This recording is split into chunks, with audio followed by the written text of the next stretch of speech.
Again, welcome everybody. This is Eco Action Arlington, where our mission is to protect and improve water, air, open spaces in the Arlington community and nearby areas, promoting stewardship of our natural resources and connecting all residents to practical solutions that achieve a sustainable lifestyle. And right now we are displaying tonight's event. We're very excited to meet the candidates and ask them questions. And we also want to acknowledge our sponsors, the Audubon Naturalist Society, Coalition for Smarter Growth, the Faith Alliance for Climate Solutions Arlington, Leaders in Energy. And if you're affiliated with one of these sponsors, please raise your Zoom hand so we can recognize you. Awesome. Thank you so much, Renee. Let's see if there's any more hands popping up. I'm sure they'll be popping up as we go. Thank you so much, sponsors. We couldn't do this without you. And we do hope that you'll join us for our next Zoom event, which will be Thursday, November the 4th at 7 p.m. And that is getting to carbon neutrality, reimagining our homes. So please join us for that next event. And we also have published a candidate's environmental questionnaire on our website for all of the county board candidates here tonight, as well as the school board candidates. And we'll post a link to that in the chat box as well. All right. And then, so just keep in mind, due to time constraints, we are unable to take any questions from the audience tonight, but let me quickly give you an outline of our rules for this evening. So in order for each candidate to answer the questions, we're going to rotate so that each candidate can first approximately answer the same number of times and at least one of the overview questions. And we're going to start with the candidates in order, in alphabetical order. Questions will be divided between climate change and energy, smart growth and transportation, natural resources, the circular economy, and waste reduction. And then we'll have closing statements, which will be 2 minutes each, answers to overview questions, which will be 2 minutes, and a follow-up for any additional questions, which will be 1 minute. As this time allows, a 30-second rebuttal will be permitted if a candidate's answer specifically mentions another candidate. A timer is going to be displayed and an alarm will sound when the allotted time has expired, and we'll proceed to the next candidate in question. All right, so in alphabetical order, we've got Mike Hentel, Audrey Clement, Takis Carantones, and Adam Theo. So welcome everyone. Well, Mike Cantwell, you are going first. The timer has been set. The opening question: given the rapidly declining window for humans to reverse climate change and its disastrous impacts, what activities would you like to see the county and the state implement immediately? And what policies and programs would you initiate and take the lead on if you were elected? Well, the old adage is think globally and act locally. And when I think about acting locally, I don't just stop at the local government. I go down all the way down to the individual level. That's why I try to practice environmentally conscious practice around my own home. Starting with, I have an area of my yard where I push all my leaves to, so they don't have to go to the curb and be part of the leaf to mulch process that the county has. I also created a natural pond in my backyard to deal with my sump pump runoff and my stormwater, and I try not to use any pesticides or any sort of fertilizers on my yard. I also grow fruits and vegetables in my yard. But then how do we go to the next level? So I'm an active participant in the the Arlington Eco Action Tree Canopy Fund. So I've applied for a tree to replace a tree that was diseased that had to be taken down, and I now have a 25-foot sycamore tree in my front yard, which will provide shade to my house, but also for the sidewalk in front of my house on George Mason Drive. For the local government, I was actively involved in the 26 and OD task force. Very disappointed that the county did not turn that into a 7-acre park. And we still have a 1-acre leaf pile at that location.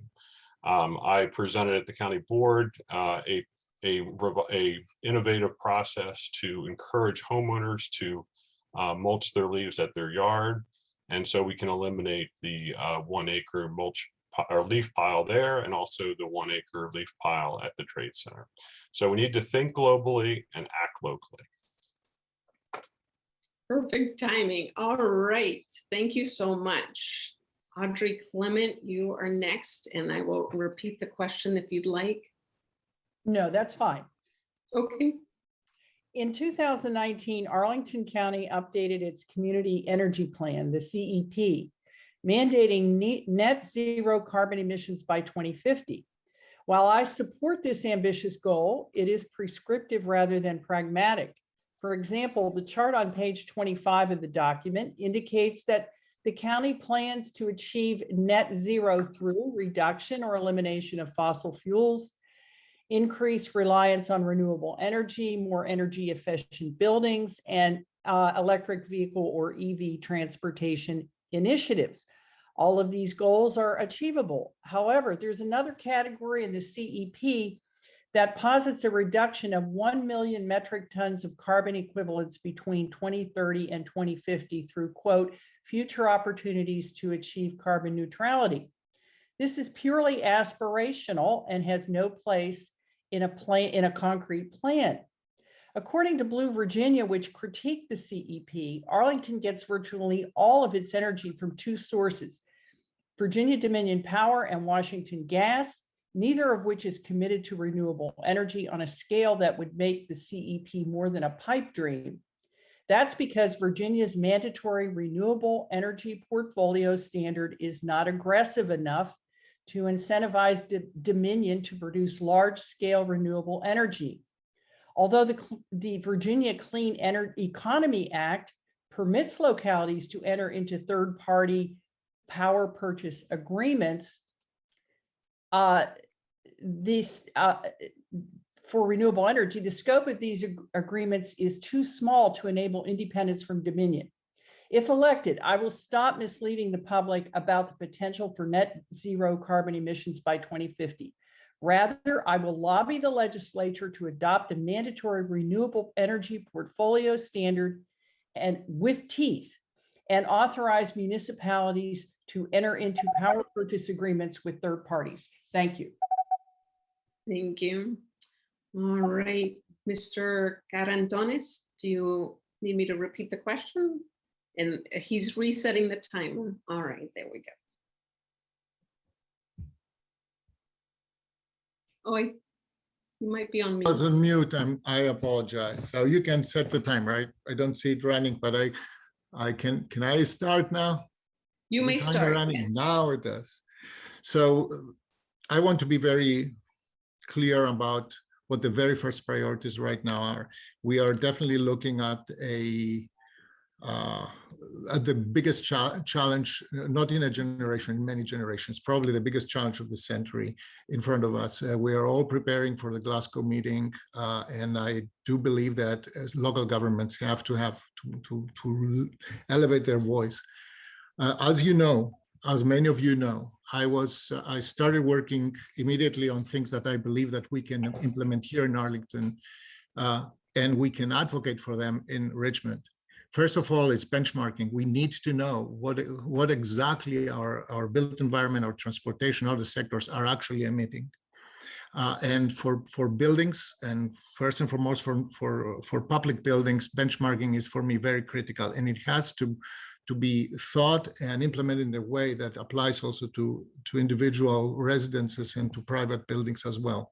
We need to reward good behavior, good construction that gets us to the net zero goals. The second thing that I'm working on is electrification, both of new construction, legacy construction, and transportation, because this is one of the biggest areas where we actually can realize almost 30% of CO2 reductions towards our goals.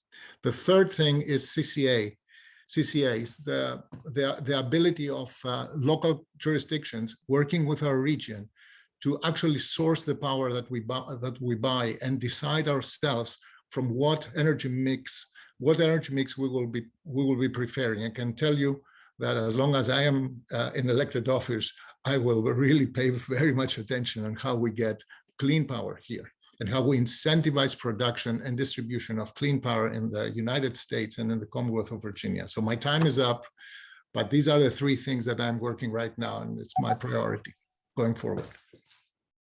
Thank you. Adam Theo, you are next. Great, thank you, Sylvia. Andy Go-Action, Arlington. So it's good to see that after quite a few debates now of us candidates going against each other on housing and development, that there is a topic that we can seemingly all agree on, and the importance of renewable energy and the climate and fighting climate change. So this is a nice change. I like it.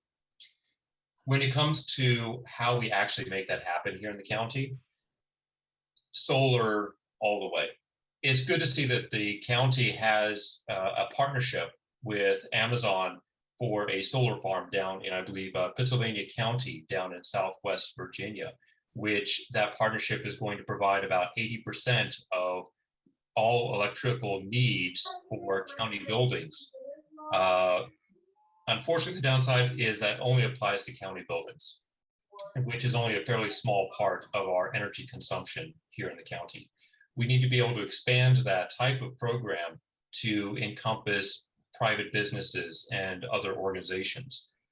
We can do that through allowing and empowering existing relationships, existing organizations such as our BIDS, our Chamber of Commerce, and other business or collective organizations to partner together and construct solar farms for renewable energy, so that we can get from just that small fraction that covers county buildings to more of the buildings here in the county. We also, I'm a big fan of the CPACE program. That's a public-private partnership where the county acts as a middleman between private funds and businesses that want to put solar panels up on their rooftops. That's an excellent way to expand the use of solar power here in the county. With that, I do look forward to working with all of the candidates and all of the leaders here in the county to push forward for renewable energy. Thank you so much. Well, we've got time for the follow-up question, so we'll go in the same order. And let me give you the follow-up question. And Alistair, if you can get the timer set. All right, follow-up question. Roughly 60% of the county's carbon emissions comes from buildings. What policies and practices would you support to equitably move to net zero carbon emissions in existing public, commercial, and residential buildings? This to me? Yes, I'm so sorry. Mike Cantwell. Cantwell. Cantwell. Oh my God. No problem. Part of the problem is that I really feel that Mr. Karantonis is more interested in high-rise construction in the county rather than lower-rise construction in the county. Recent studies show that large steel, glass, and concrete buildings actually have a greater negative impact on the environment than retrofitting lower height buildings, and also building structures only to about 7 stories high especially if those buildings are made mostly of wood. The environmental impact from those, the steel being produced in China or Japan or India and then transported all the way over here has a very negative impact on the environment. We definitely want to make our buildings more energy efficient. We want to, solar power is definitely a good idea. And we also want to make sure that any of our energy comes from renewable energy sources. Thank you. All right. Audrey Clement, do you need me to repeat the question? Yeah. Okay, and keep in mind that this is a 1 minute for the question. Roughly 60% of the county's carbon emissions comes from buildings. What policies and practices would you support to equitably move to net zero carbon emissions in existing public, commercial, and residential buildings? All right. Well, as some of you may be aware, the county recently adopted a new green energy standard for site plan development projects that awards bonus density for LEED Gold energy efficiency standards. And I believe that this is a perverse standard because it basically incentivizes the densification of neighborhoods as a result of people actually complying with energy efficient standards. In other words, it puts more people in the same neighborhood competing for the same open space because their building happens to be LEED Gold standard. And so if I were elected to the board, one of the things that I would do would be to make LEED Gold standard a requirement rather than an option. You see, right now it's provided, the reward is provided as an incentive for compliance. If I were elected, I would lobby for mandatory compliance with LEED Gold standards. Another Thank you. Oh, your minute's up. I don't know if you can see the timer. Thank you. All right. Takis Carantones, do you want me to repeat the question? No, I'm fine. Two things. First of all, thank you for the question, for the follow-up question. Two things. Number one, we need to reward good construction, and we need to push as much as we can, not only with incentives but also with regulatory action, where we will find a way to require full electrification of new construction and the retrofitting of legacy construction. Preservation is very important. Efficiency is extremely important, and we need to incentivize also reasonable preservation, especially for legacy housing, especially for affordable housing, because one of the key elements of your question was equitably, doing this equitably. So the second thing, so electrification of buildings, the second thing is stay the course of providing dense environments, efficiency through land use. Urbanly dense environments where they are served by transportation are per se by definition efficient. Thank you so much. All right. And Adam, Theo, do you need me to repeat the question? No, I got it. Thanks. You're welcome. welcome. I guess I kind of inadvertently answered this question with the first round. In order to equitably spread the use of renewable energy in our buildings and other facilities, the best thing we can do is allow these small property owners, or small to large property owners, to band together and form partnerships to lease energy, renewable energy, directly from solar farms across the state and the region. Arlington County is doing this already in a partnership with Amazon, as I mentioned earlier, with the solar farm in Pittsylvania County.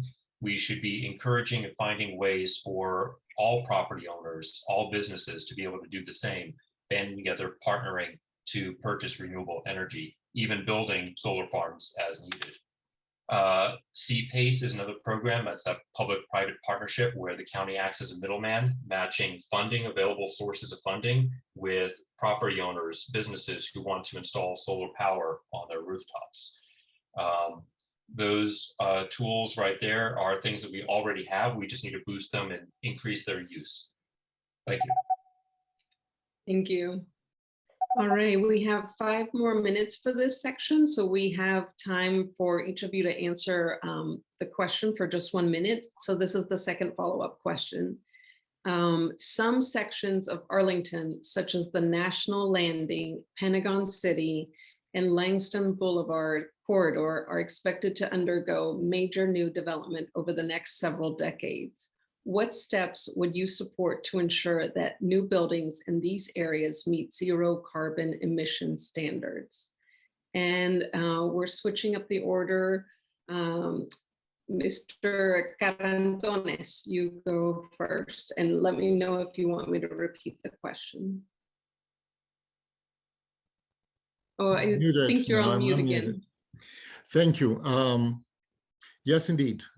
We have continuous corridor development in Arlington. I put a lot of priority in terms of our environmental goals in this.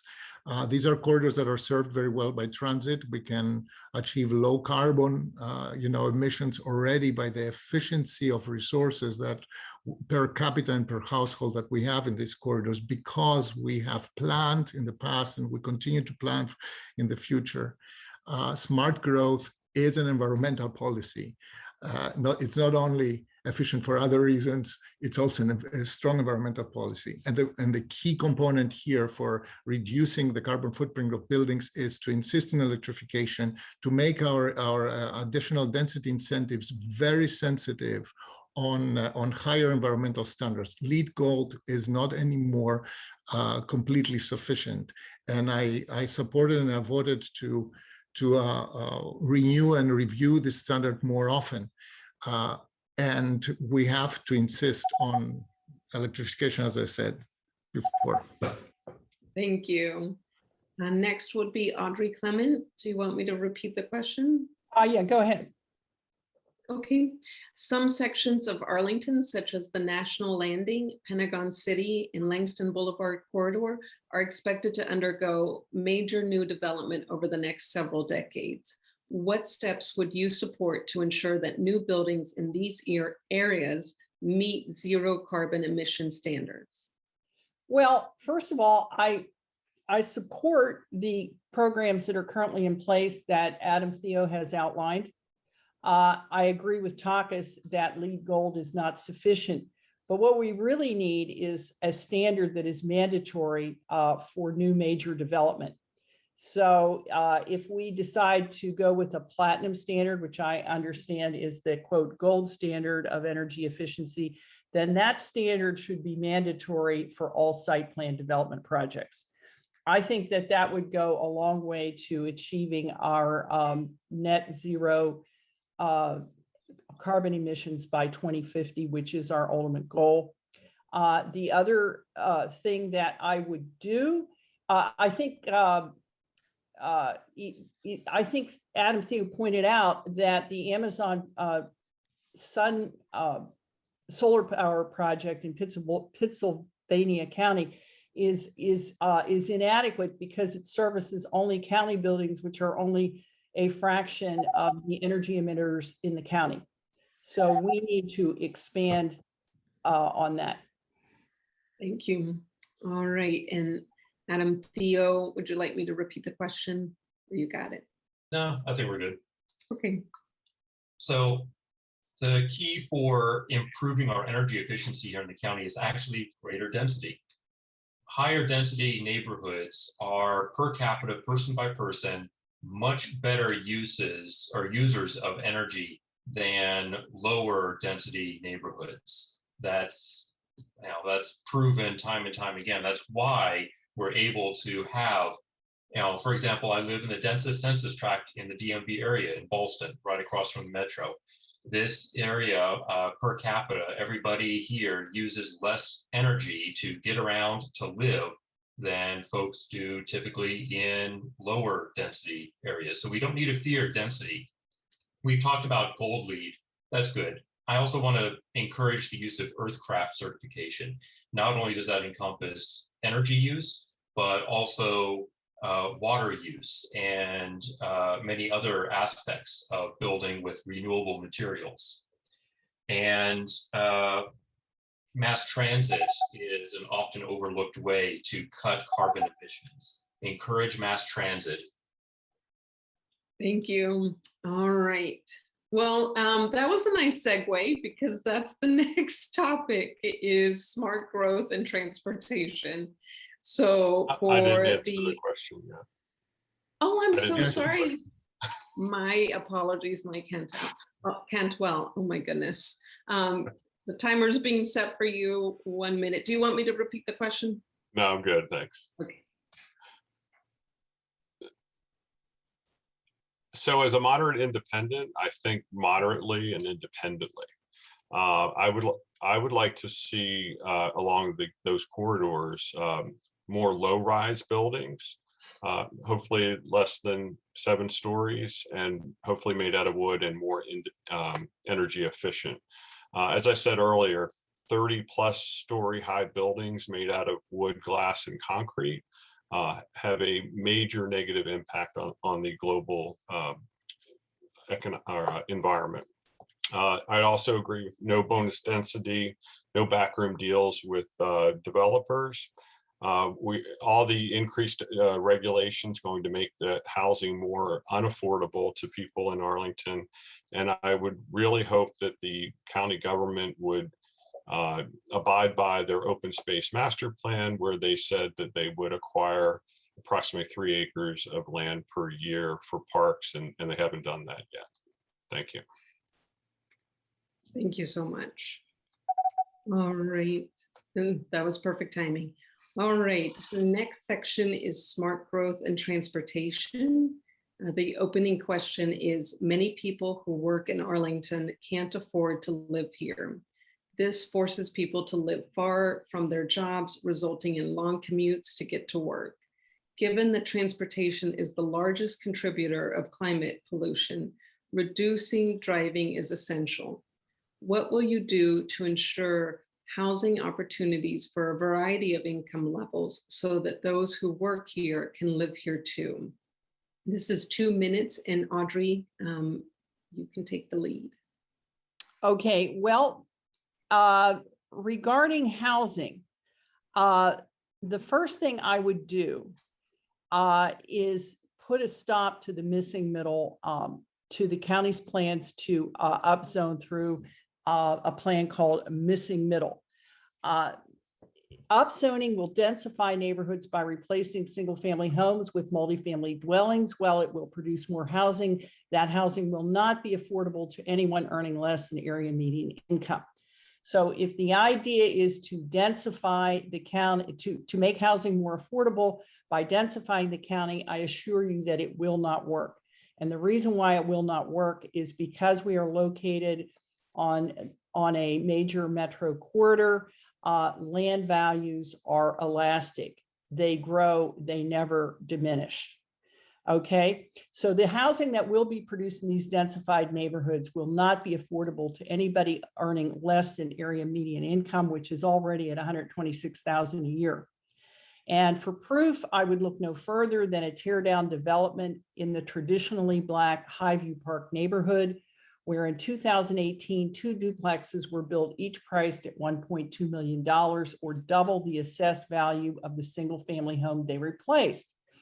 And a similar development is ongoing in the traditionally Black Green Valley neighborhood, where a couple of single family homes were torn down to make way for 8 new townhomes, each priced at over $800,000.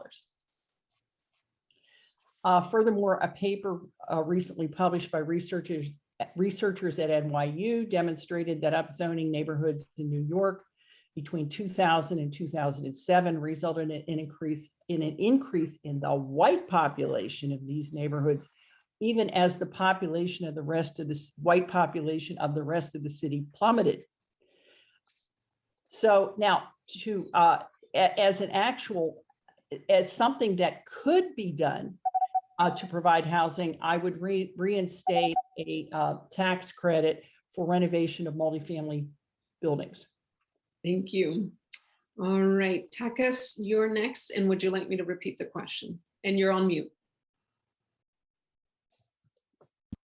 Thank you. Can you repeat the question? I believe I Of missed course. a My detail. pleasure. Was And about- this one, you have 2 minutes.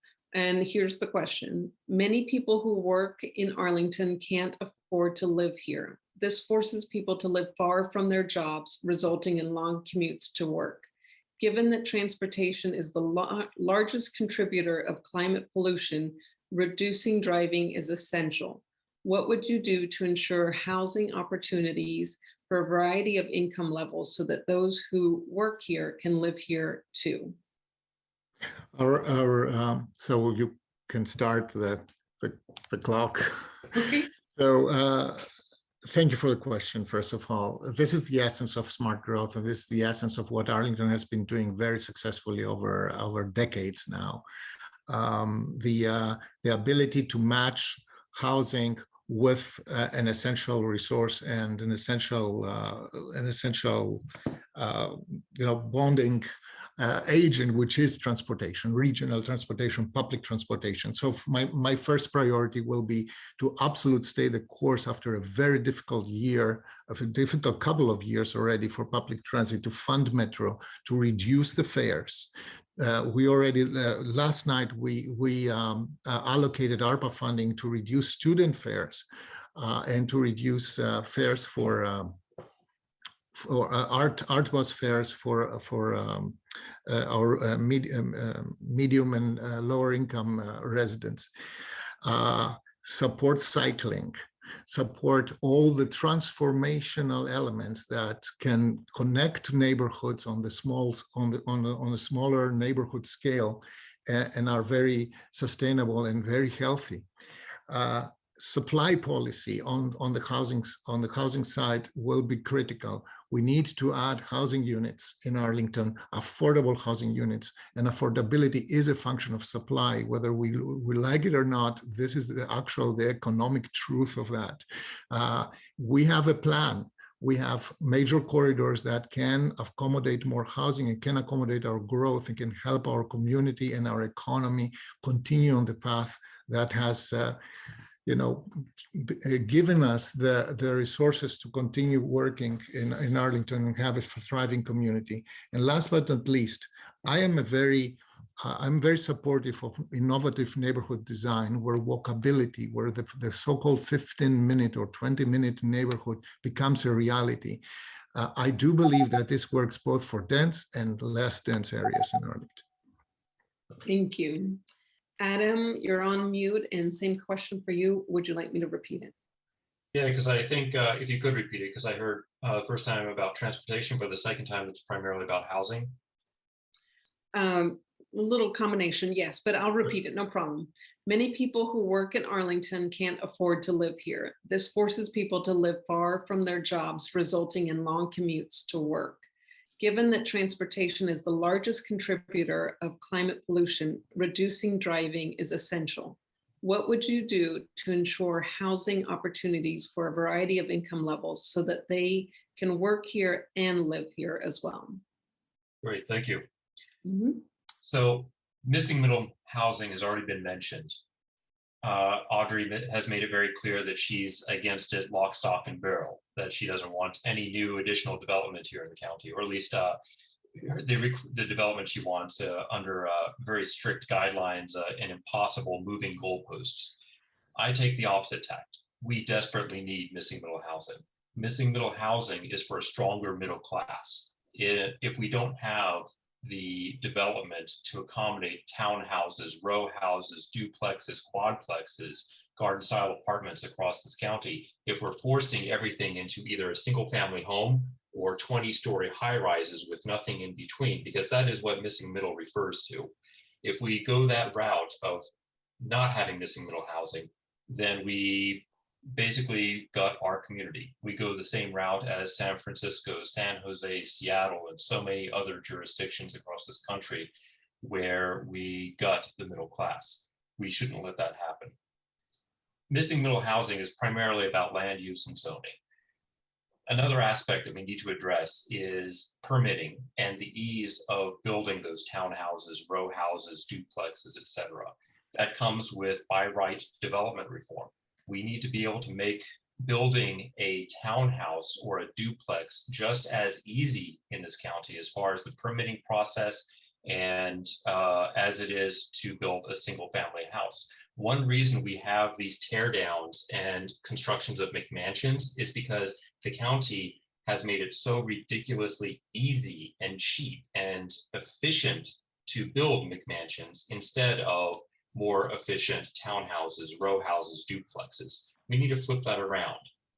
Incentivize missing middle housing instead of McMansions. Thank you. And Mike, would you like me to repeat the question? No, I think I'm okay. Thank you. The policies of the democratically run Arlington board over the last 2 decades have really contributed to making Arlington less affordable. Over the last few decades, they have encouraged companies like Amazon and Boeing and Northrop Grumman and Deloitte and Nestle to come to Arlington. And these are mostly for high skill, high paid jobs. And many of the government jobs that used to have their offices here in Arlington are no longer here. And those jobs would normally be filled by more moderate means, people of mid skills. So many of the people coming to Arlington, especially the ones that are going to be working for Amazon, are going to be demanding higher amenities. They're going to be able to afford higher cost housing, and that's going to jack up affordable housing.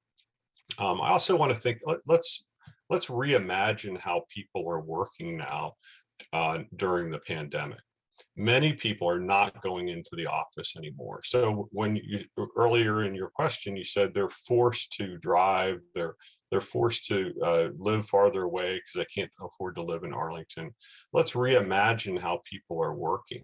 So for instance, a young, smart person that graduates from Virginia Tech in Blacksburg, Virginia, why should they only have the opportunity for a good paying job in Arlington? Why not stay in Blacksburg and bring economic viability to that part of Virginia rather than moving to Arlington and making Arlington more expensive? We want to stop encouraging people to with deals to come to Arlington, and we want to maintain our current population. Right now, we're on track to gain 100,000 more people in Arlington in the next 50 years. That is unsustainable. Thank you. All right, we have time for the follow-up question. Oh, Adam, did you raise your hand? I'm sorry, did you have a rebuttal? I did, yes, if I could squeeze one in real quick. Okay. They're setting. What are our rebuttal rules, Sylvia? Yeah, you have to attack somebody to get a rebuttal. You were supposed to mention a candidate in your response. Did you mention a candidate? I believe. Not that I I withdraw recall. my hand. Not that one. I withdraw then, since I wasn't mentioned directly. Okay. All right. So the follow-up question. This goes to you, Mike, first in the order, and it's 1 minute. Is biking, walking, and other micro-mobility options offer a healthy and non-polluting alternative to driving? Do you support the county's Vision Zero efforts? And what would you do to further improve the safety and accessibility for people biking and walking in Arlington? Sure. Let me first address biking and walking. I'm a big cycling advocate. I bike approximately 20 miles per week, and I used to commute to work when I worked at the Pentagon and when I worked in Bethesda. I think the county government should control things that they can control. So, for instance, if I was elected to the county board, I would advocate for reducing the fleet of county-owned vehicles by 1/3 and encourage county employees to go about the county on public transportation or walking. There's county vehicles everywhere throughout the county. Secondly, I would encourage, as a civic association president, I'm routinely advocating for people in my civic association for sidewalks and for crosswalks to make it safer. There's a lot more that the county can do to make cycling and walking more safe. Thank you. All right, Adam, it's your next. Do you want me to repeat the question? I got it. Thank you. You're welcome. So I'm a big fan of all of the micro mobility and alternative methods of getting around the county. I'm not a fan, of course, of spending money, of taxes and spending kind of attitude, but that needs to come down to the county better prioritizing what it spends money on. Vision Zero as an issue of public safety, of life and death, of injury, needs to be near the top, if not the top issue that the county actually spends money on and invests in. And unfortunately, the county has not been treating Vision Zero seriously. They've dedicated a measly $5 million to it this year, which is the same amount of money that they're dedicating to designing a boathouse in Roslyn. That kind of shows you the messed up priorities that the county leadership has.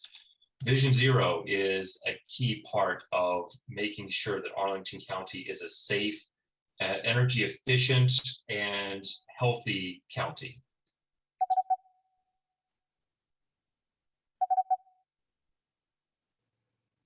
Thank you. All right, and Takis, you're next. Yeah. Thank you. Want Okay. Has it started? Can you hear me? No.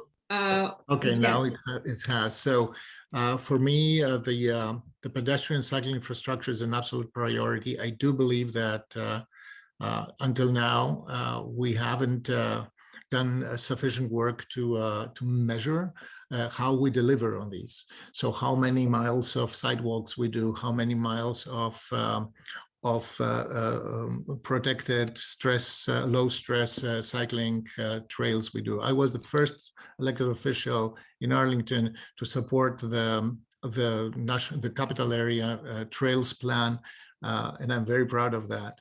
I do believe that this is the way we are going to structure our neighborhoods will have to include these new models, and these new models, cycling and pedestrian models, will have to be competitive to what we have been doing until now, like, you know, taking our cars for way too many miles per person per year. So walkable neighborhoods is an absolute priority for me, and it will continue to be. Thank you. Audrey? Okay, first, I would like to say that I am an avid biker and also a dedicated multimodal commuter. I bike and bus everywhere I go in Arlington County, unless I'm on the metro. I absolutely support Vision Zero. And so I'm deeply perplexed as to why the county, with its obvious commitment or its stated commitment to Vision Zero, actually released the safety standards for electric bikes and scooters, I think just about a year ago, such that electric powered vehicles can go on sidewalks where pedestrians and handicapped people congregate at 6 miles an hour. They can also ride on the bike trails, which are now crowded every day as a result of the pandemic, going 20 miles an hour. In fact, things have gotten so dangerous on the bike trails that I find it's safer to travel even on major thoroughfares. Thank you for that. Just to be cognizant of time, we're going to skip the second follow-up question, and we're going to go straight into natural resources. And the opening question. So Takis, you will go first for 2 minutes. And the opening question is, Arlington has has committed to becoming a biophiliac city, and numerous studies indicate that access to nature and urban tree canopies offer a variety of benefits related to health, environment, and real estate value. What do you see for natural-based solutions to dealing with climate and environmental challenges, such as stormwater runoff and urban heat island effects? Thank you for the question. Yes, indeed. I think that Arlington joining the Biophilic Cities Network was a major step forward. Of course, it's just a declaration of intentions right now, and we haven't we have to deliver in every single project that we do, in the transformation of our corridors. Density comes with responsibilities. One of the big responsibilities right now is to enhance our tree canopy. The heat island effects have been is a very reality in Arlington. This year in the metropolitan region, we have had, a record number of days over 90 degrees. So this is right now one of at least my first priorities. Not only preserving tree canopy where we have the 750,000 trees approximately, out of which 120,000 approximately are public. Not only preserving them, but intensifying the efforts to get quality tree canopy where we can. Preservation of mature trees is a priority. We are working with the legislature to give us more and significantly more jurisdiction to be able to incentivize and to regulate that on private property. The second thing is that stormwater management is already a very expensive item in our capital investment program. We know that parks and pervious surfaces will help us a lot to mitigate that cost and to be also more efficient in managing stormwater under the changing conditions of our climate. So this is another priority. I put a lot of money with my vote in the CIP. I will continue to do so. And most importantly, I will continue to support data collection that's available to everybody and allows us to measure, because what we measure, we can achieve. Thank you so much. Adam, you're next. Let me know if you need me to repeat the question. I'm good, thank you. So I'm a big fan of biophilic design and solutions here in the county. I really like that we started that process.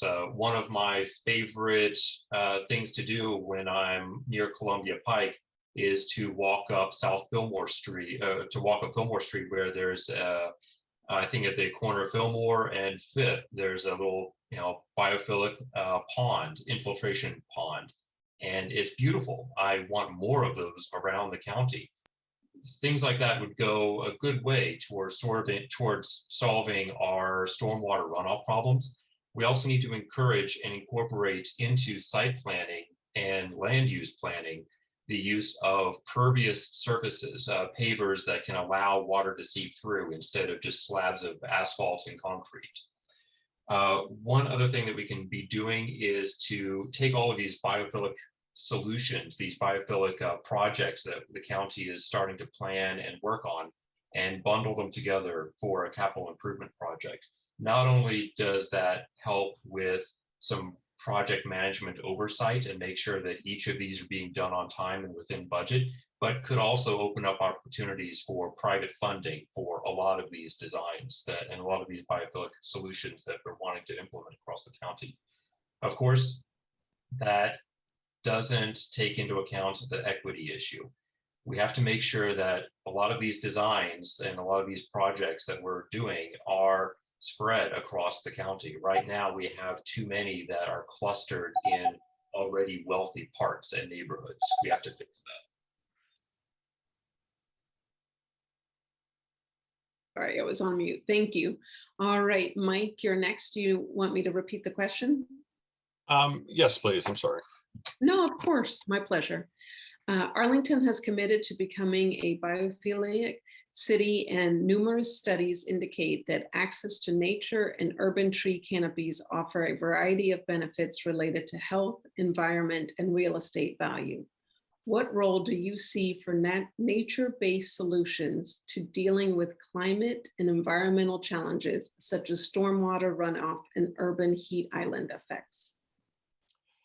I'm a big supporter of the 15-minute city. Every resident of Arlington should be able to walk to a park or open space within a 15-minute walk.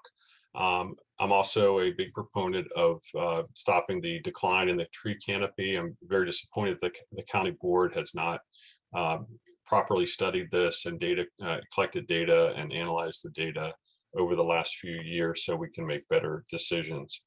I also am concerned about I mentioned it before, but the leaf detritus to mulch process, where we have a 1 acre parking lot at 26 in Old Dominion. That is where the leaves go, and all that runoff goes into Donaldson Run. We need to rethink how we do that process by incenting single-family homeowners to mulch on site rather than go through this whole process where the leaves are picked up by 19 single-purpose vehicles and they're put at those sites. As for county property, I look all over the county. There's a lot of county property that has lawns and green grass. We should figure out how to turn those into community gardens, especially at places like fire stations where there's a little bit of space available, but we can turn those into community gardens. Real quickly, I would like to address one thing related to the safety is I also would like the police to record every single accident in Arlington, pedestrian, cyclist, or motor vehicle. When I've asked them to do this, they say that by Virginia law, they don't have to. They only have to do it if there's injury or greater than $1,500 in property damage. I think all accidents should be recorded. Thank you so much. Audrey, the question's yours. Do you want me to repeat it? No, that's fine. Arlington's own actions belie its commitment to biophilic principles. Even after adoption of the 2019 CEP that we talked about earlier, the county permitted the destruction of an entire grove of majestic hardwoods behind the new Reed School in Westover to accommodate a wheelchair accessible walkway and geothermal infrastructure. In March 2021, it authorized the destruction of 83 mature trees on either side of Donaldson Run Tributary B as part of a stream bed restoration project using so-called natural design techniques. In both cases, the object was to promote some other worthy environmental objective, but the outcome will be the opposite: more runoff, erosion, and heat island effect, and less carbon uptake. Now, the county claims on its part that it can't do more to preserve the tree canopy because Richmond has not yet given it the authority to do so. That is simply not the case. There are several laws on the books that would permit the county to stop the destruction of any more healthy, mature tree canopy tomorrow. For example, Virginia Code Section 62 provides for a waiver authorizing Arlington to enact stormwater management ordinances that are more stringent than state regulations. They have never sought such a waiver. Another option is to change a stormwater utility, to charge a stormwater utility like Alexandria and Falls Church based on the percentage of water, heat trapping, and pervious surface on the lot. And whereas the county has studied imposing such a stormwater use fee, it remains untapped. Then there is Virginia Code Section 15, which enables jurisdictions like Arlington, Planning District 8, and classified as part of an 8-hour non-attainment zone for ozone to stop and to enact local tree ordinances to preserve mature trees. Thank you.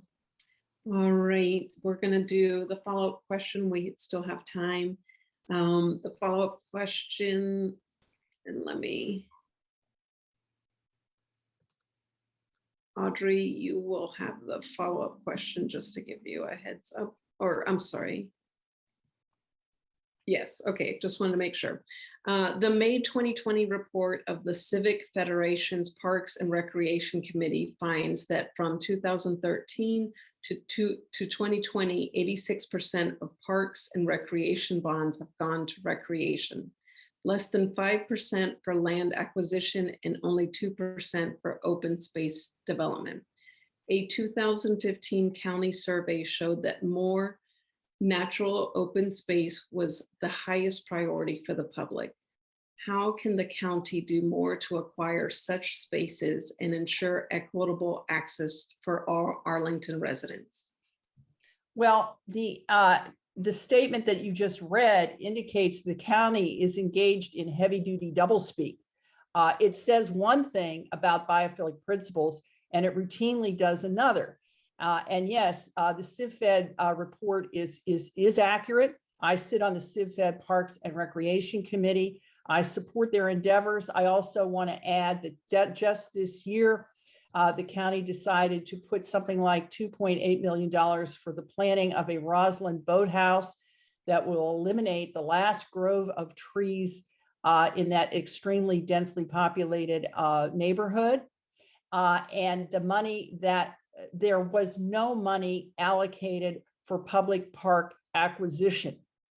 Okay, again, the county claims that it's biophilic, and yet it agreed to, it not only permitted the demolition of the 9-acre tree forested lot known as the Rouse Estate, but it also denied historic acquisition of the property for public use. Thank you. Mike, you're next. Would you like me to repeat the question? No, I think I'm good with that. So many of the things that Audrey said, I agree with. The missed opportunity of the 9-acre Rouse Estate, it could be used for so many good purposes, but because the county was slow to realize an opportunity, slow to put aside some money for this, and slow to act, that is now going to be redeveloped into McMansions on that lot. In my opinion, that should have been acquired one way or the other. It could have been used for open space, could have been used for parks, it could have been used for school or other county purposes. The number of master plans that the county has, it must be into the hundreds. The number of plans that are actually, the goals are achieved, is probably less than you can count on one hand. So a very simple metric was they should have been acquiring approximately 3 acres of open space parkland per year, and they've acquired very close to 0, and they're not budgeting for any in the future. All right, thank you so much. Takis, you're next. You're on mute, and would you like me to repeat the question? No, thank you. That's okay. So in short, there is absolutely a need to acquire more public open space and dedicate it to parks wherever we can and wherever there are opportunities. We do have money to do that. I would prefer to have a more earmarked allocation in our budget. And I asked for that many times, but I didn't have a majority to get there. However, it is very difficult to do that. There is not so much space left. In the previous decade, we acquired 26 acres. The goal right now is 30, and it's a difficult goal to achieve. However, we can do a lot and invest a lot in the quality of our parks, in the accessibility of our parks, in the tree canopy that we have in our parks, and the services we provide in our parks. And this can be made available to everybody and can be approached in an equitable way, because I do believe that equitable access right now is critical, and especially where I live in South Arlington, this is a very big question for the community. Thank you. Adam, do you want me to repeat it, or you got it? Got it. Thanks, though. So we can rely on the county to set aside money, allocate an earmark to purchase new acreage for parks. But that argument's been going on year after year after year, and it never happens. We cannot rely on the county to do that. But we can use a lot of the incentives and structures that we have in place for developers to do that for us. What I'd like to see is, instead of pitting development and density against green space, open space, that we use density and development to expand green space. The two are not mutually exclusive. So what we currently have is allowing for density bonuses and height bonuses for developers to set aside affordable housing units within their developments. We should copy that and allow for density benefits and height benefits and bonuses for developers who set aside green space, even going so far as to purchase green space to set aside. Thank you. All right, we're moving on to the circular economy and waste reduction. Adam, you have the first opening question. And the question is, achieving the county's goal for zero waste and reducing carbon emissions in our current consumption patterns requires trash reduction and much higher recycling rates. What bold ideas would you pursue to advance a circular economy in Arlington that would reduce unnecessary packaging, support reuse and repair of items, and maximize recycling in the county? That's a good question. I'd have to be taking a lot of the policy solutions that I'd want to work for from my own personal life. I try to live as zero waste as possible here in the area, going so far as where I shop, what I buy. Even though I live in one of these high-rise developments, a 20-story apartment building just off of the Boston Metro, I compost right here on my balcony. Things like that are a great way for an individual to do their part. But yeah, you're right. It needs to be a county-wide effort in some way, some programs. I would love to see more of our shopping options here in the county, our grocery stores, for example, be a zero waste option. I know that they're fairly popular in Colorado and parts of California, to where you not only bring your own reusable shopping bag, but you bring your own containers as well, and your own packaging materials to buy and take the materials home. We need to stop sending things to landfill. We need to encourage as much as possible to recycle, but ultimately the best way to do all of that is just to not buy so much packaging in the first place.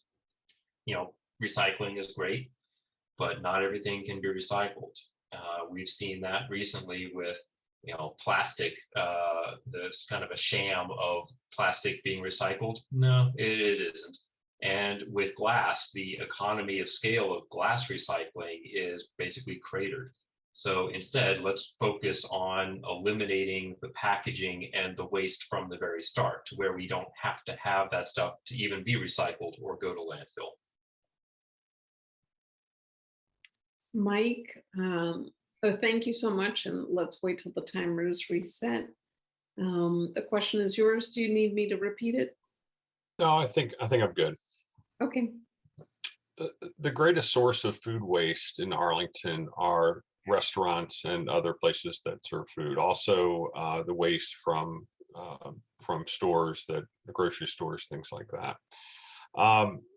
This is the first time I've ever run for office, first time I've ever been a politician. So I've been kind of going to some of these events that politicians go to, and it's a little bit disheartening to see some of these places. So for instance, I went to the Arlington Historic Society event the week before 9/11. All the Democratic Party luminaries were there, including Takis and Matt DeFerrante and others. And it was a very fancy event at the Washington Golf and Country Club. And there was an enormous amount of food waste at that event. And it just got me thinking of, are the Democratic Party really living their values, or is it really just talk, right? So they go to these galas, they go to these banquets, they go to the events. Couldn't they have tried to get some of these venues to change their policies and to have better use of the food waste at those events? So as Adam was saying, I try to live it at my own life. So I try to compost my vegetables, I compost my leaves, I try to do everything within my own property and not have it go to the landfill or not have it go to the leaf pile on 26 and OD.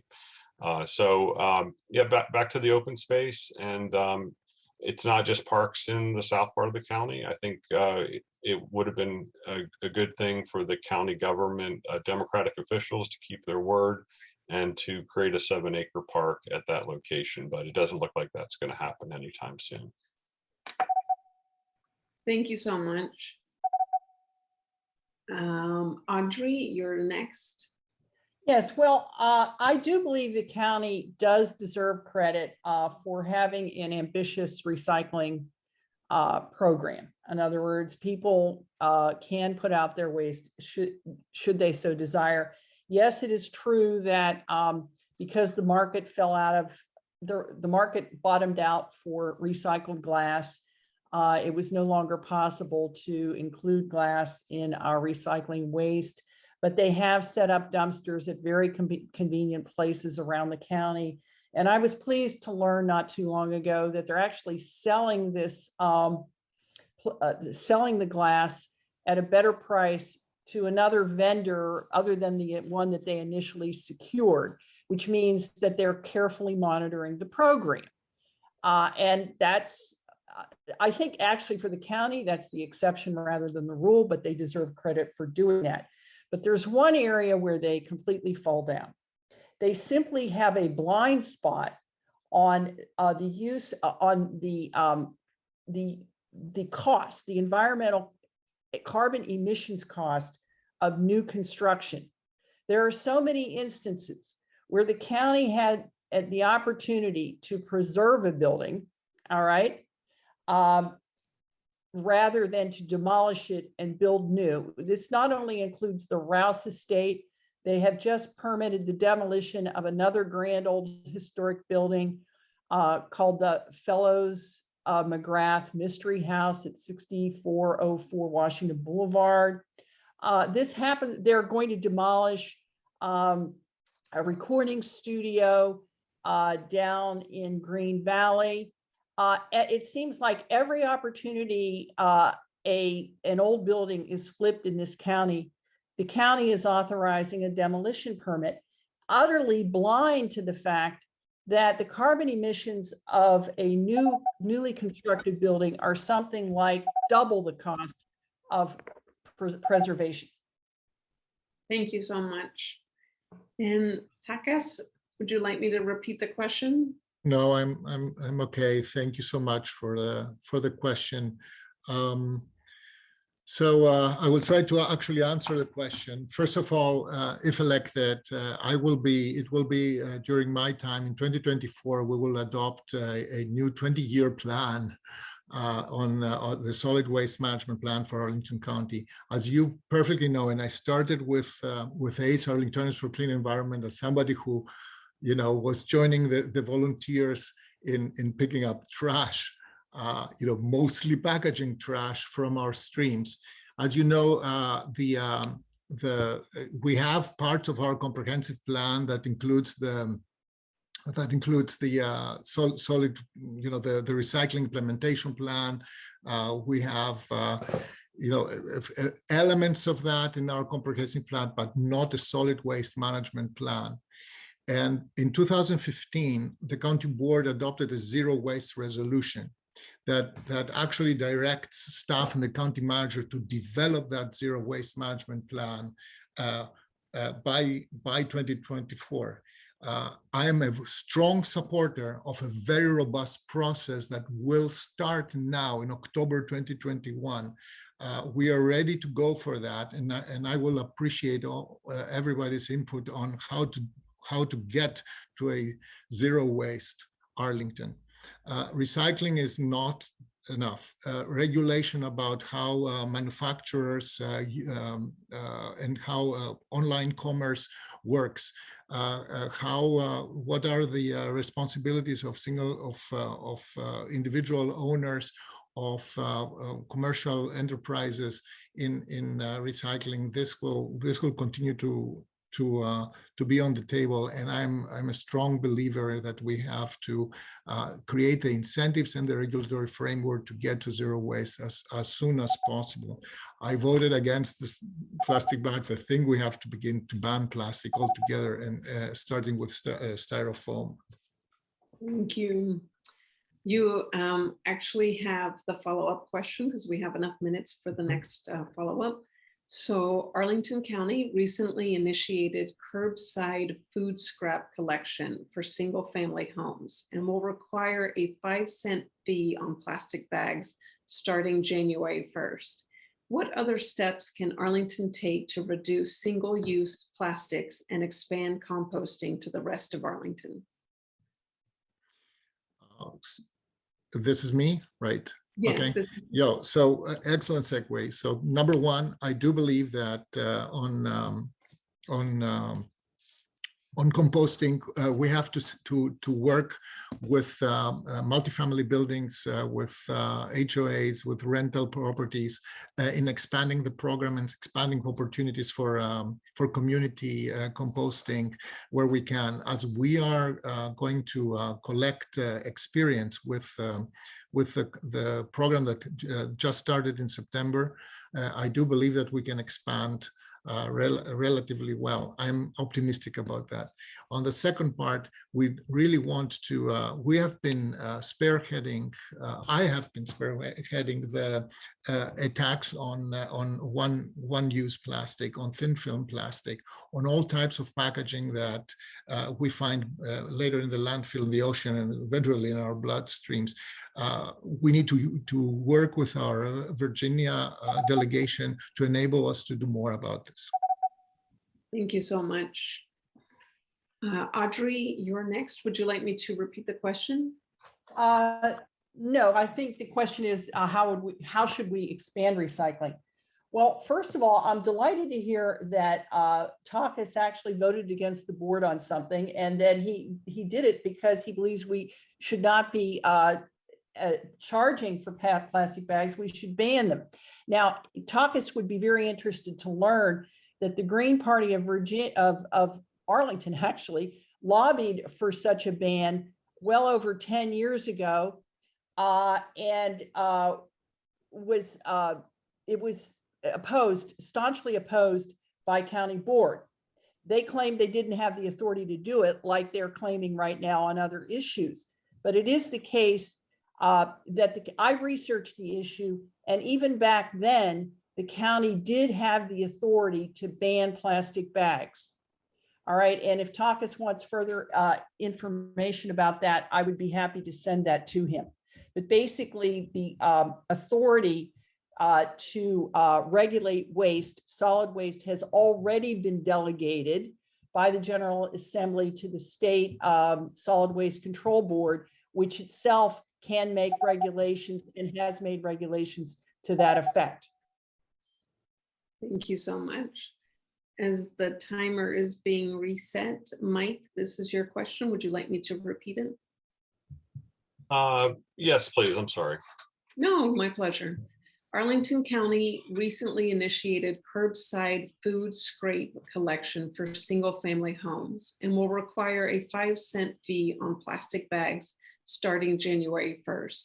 What other steps can Arlington take to reduce single-use plastics and expand composting to the rest of Arlington?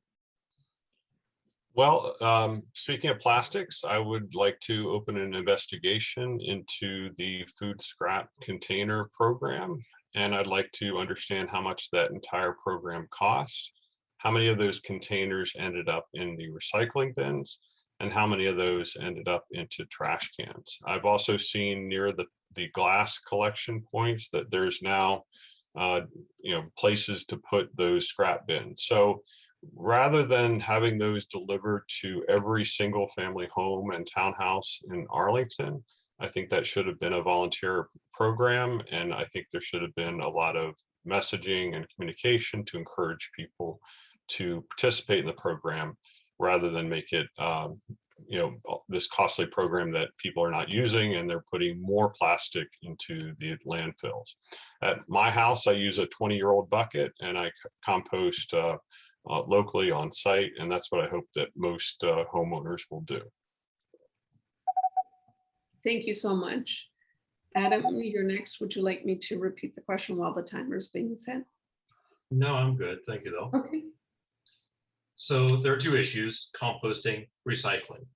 When it comes to composting, I basically ditto both what Takis and Mike Cantwell have said here. It is a matter of working with our multifamily buildings here in the county to help the residents participate in the composting program.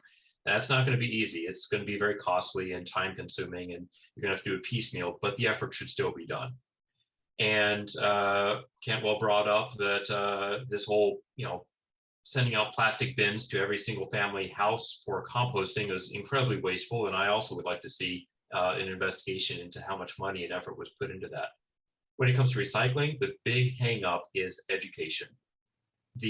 What can be recycled, how you recycle it, whether you clean it, whether you tear it apart, it's confusing all to hell in this county. It seems that every building has different signage posted up about what's allowed, what's not allowed, and how to treat it. Put together an aggressive education campaign.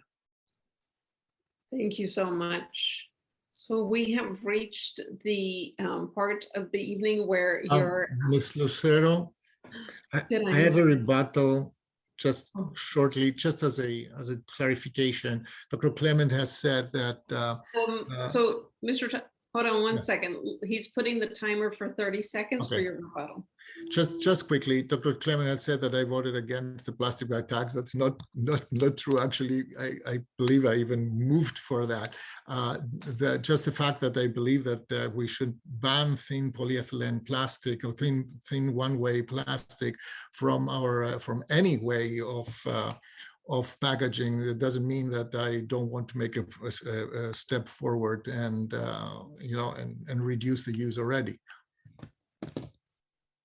Thank you. All right. So we're reaching the moment where we're doing the candidate closing statements, and you will each have 2 minutes each. And we will start with Adam Theo. I'm Adam Theo, an 8-year resident living in Ballston. I've enjoyed the parks, transit, and outdoor recreation of the county. I'm the secretary of the Ballston Virginia Square Civic Association and voting delegate to the Civic Federation. Since 2018, I've been chair of the Libertarian Party of Northern Virginia. My background and experience brings a unique perspective to Arlington County politics and to the board. I'd be the only veteran on the board with 9 years in the Air Force Reserves as a structural civil engineer.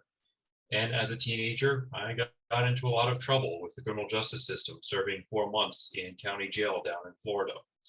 I've also been homeless twice, during a Florida summer in my 20s and up here in DC during the Snowmageddon of 2009.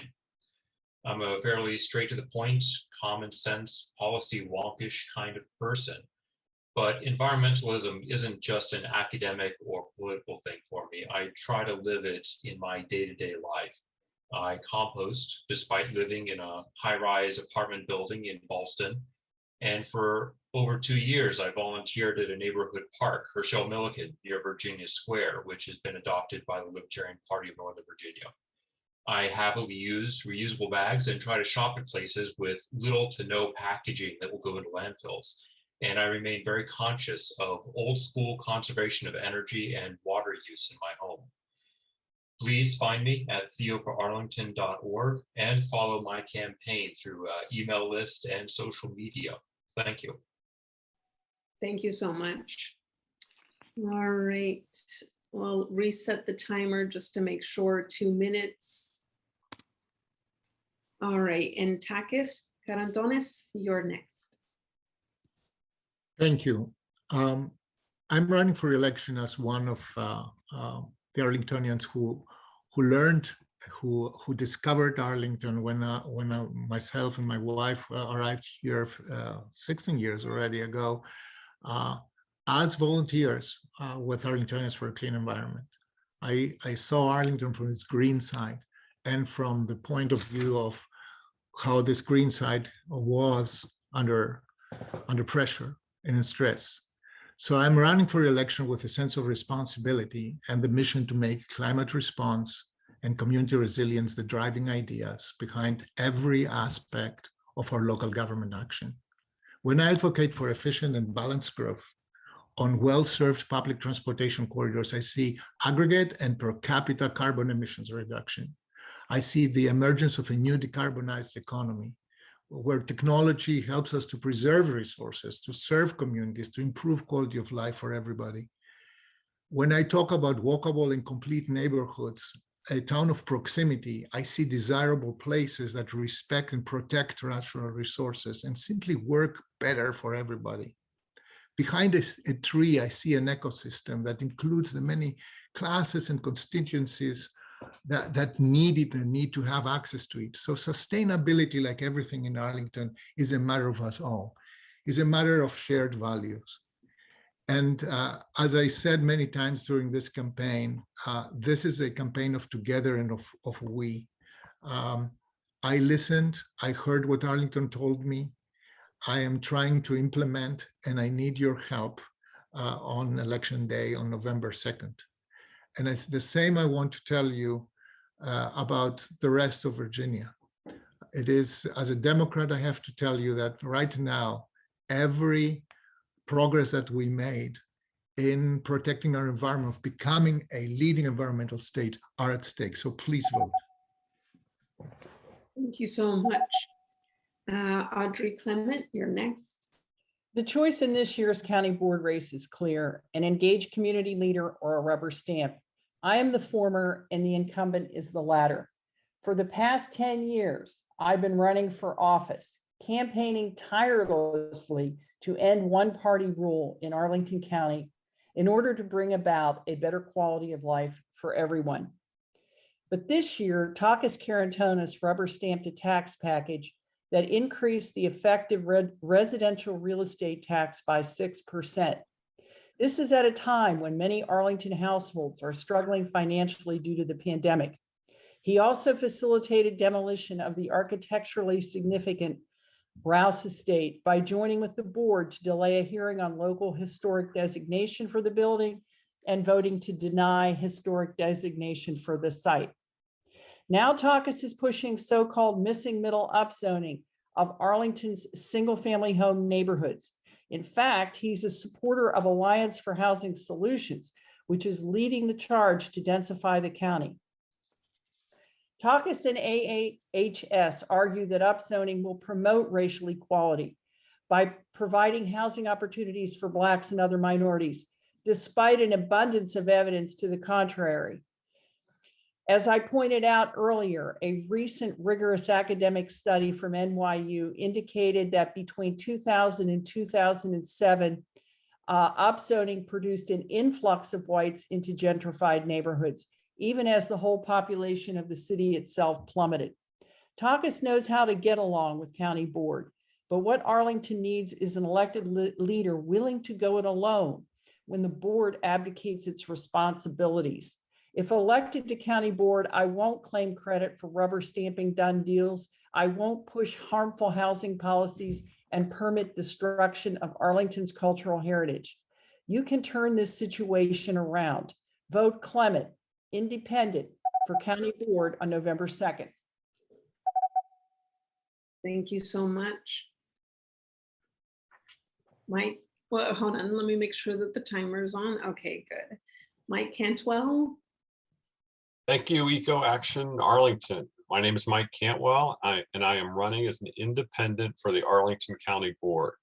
After I'm elected in November, I will bring an independent voice to the county board, focus on core services, curb rapid urbanization, support small businesses by lowering taxes, and advocating for expanding the county auditor's office. As a moderate independent, I take a moderate and independent approach to public policy issues.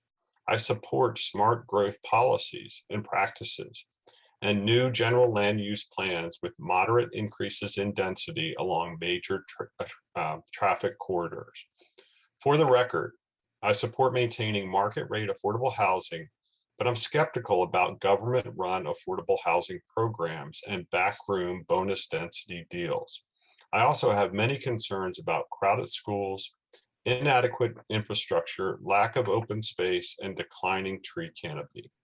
I'm the only candidate who has a tree canopy fund in my front yard. I've also encouraged my neighbors to apply for a free tree from the tree canopy fund. Arlington needs new leadership on the county board. We need county board members who think and act independently. We need elected officials who are unbeholden to political parties or special interest groups. And we need county board members who will listen, truly listen to their constituents. As I knock on doors around Arlington, I hear how frustrated voters are with one-party rule and the Arlington way. They are tired of empty promises of the county board members and their inability to solve problems. Who are we? Who are you going to hold accountable for these failures? In our democracy, we must hold our elected leaders accountable, and the only way to hold them accountable is at the ballot box. Imagine me taking a seat on the dais in January 2022. I'm not some scary outsider with radical views. I've lived in Arlington longer than anyone else at this forum. I've raised 3 children here. I'm your neighbor and I'm your friend. Vote for a truly independent voice. Thank you. Thank you so much. All right. Well, thank you everyone for coming this evening. Again, we want to remind you that our next event will be on November the 4th, Getting to Carbon Neutrality, Reimagining Our Homes. And again, thank you so much for taking the time out to answer our questions this evening and for everyone that was attending this evening. Best of luck to all of you.